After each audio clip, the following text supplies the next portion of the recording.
Eucharist is glorious, life-giving, wonderful, patient, powerful. We are people of the Eucharist.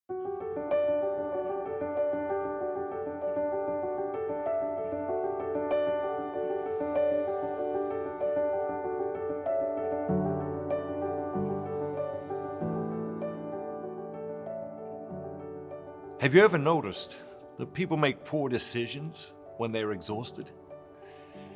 There's a lot of talk these days about boundaries.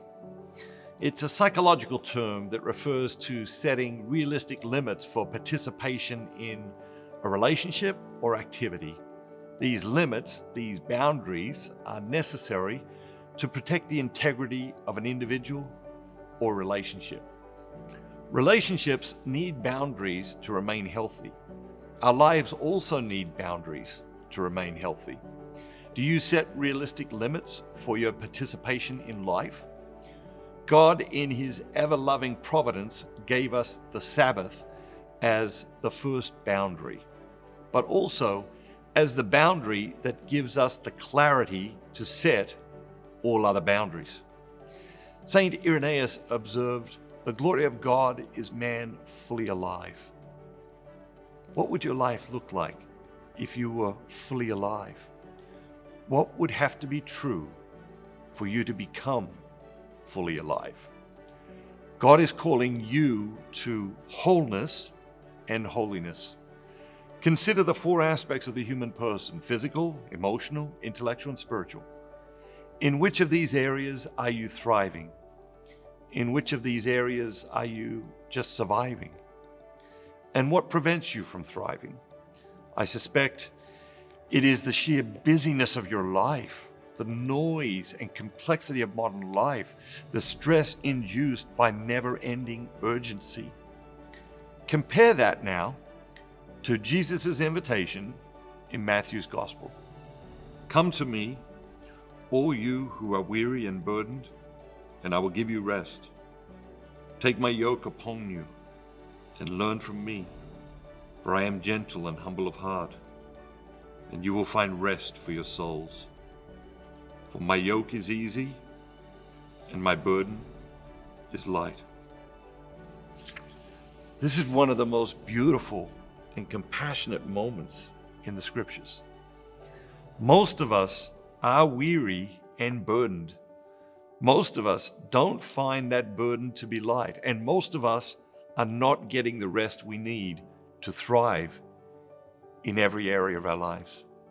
Rest is a divine activity. God rested on the seventh day, not because He was tired, but because He knew we would get tired and need rest. God rested on the seventh day to set a boundary between the demands of the world and our very human needs.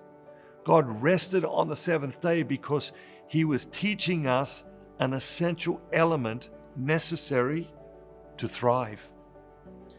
You have an essential need for rest. It is undeniable. Are you ignoring it? It is time to set appropriate boundaries for your life by establishing an authentic Sabbath experience. We inherited the Sabbath tradition from our Jewish spiritual ancestors. The Jewish Sabbath is observed from sundown on Friday to sundown on Saturday.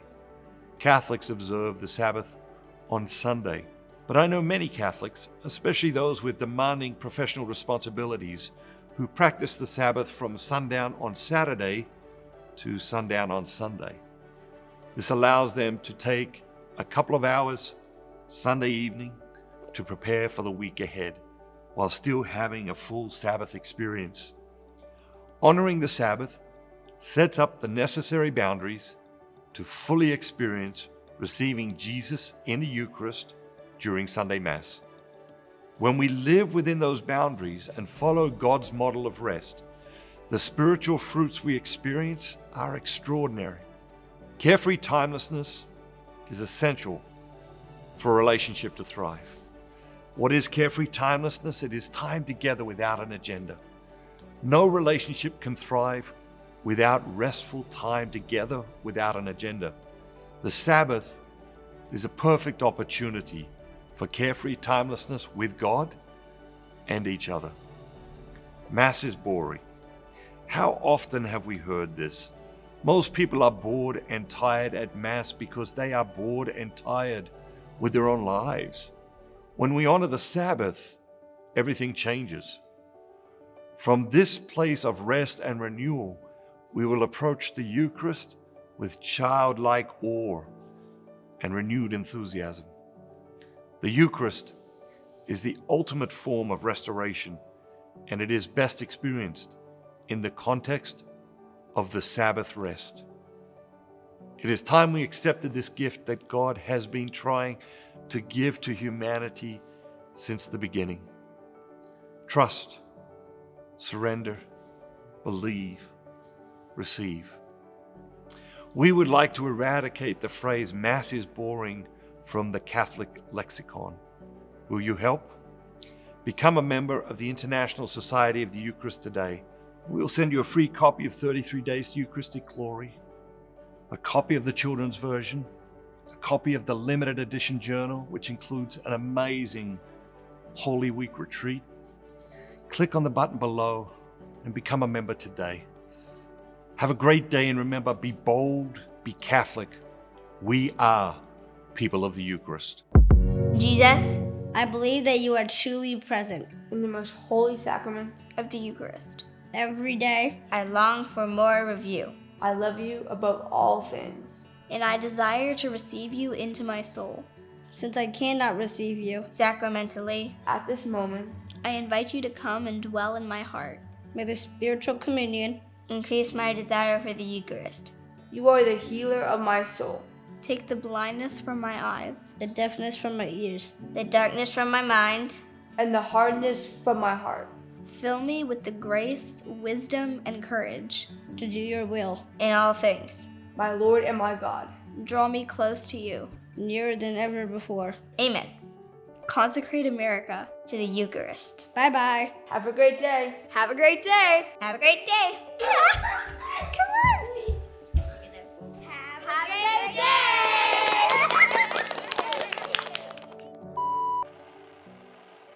Hey Isabel, one simple way to be mindful of God's presence in the world is to know where the nearest tabernacle is. So, while we've got a couple of minutes, I thought we might work on your geography a little. Sounds good, Dad. You're always coming up with something. What about if I was at latitude 39.96 and a longitude of negative 83.01, where would the nearest tabernacle be? Holy Family Church, Columbus, Ohio.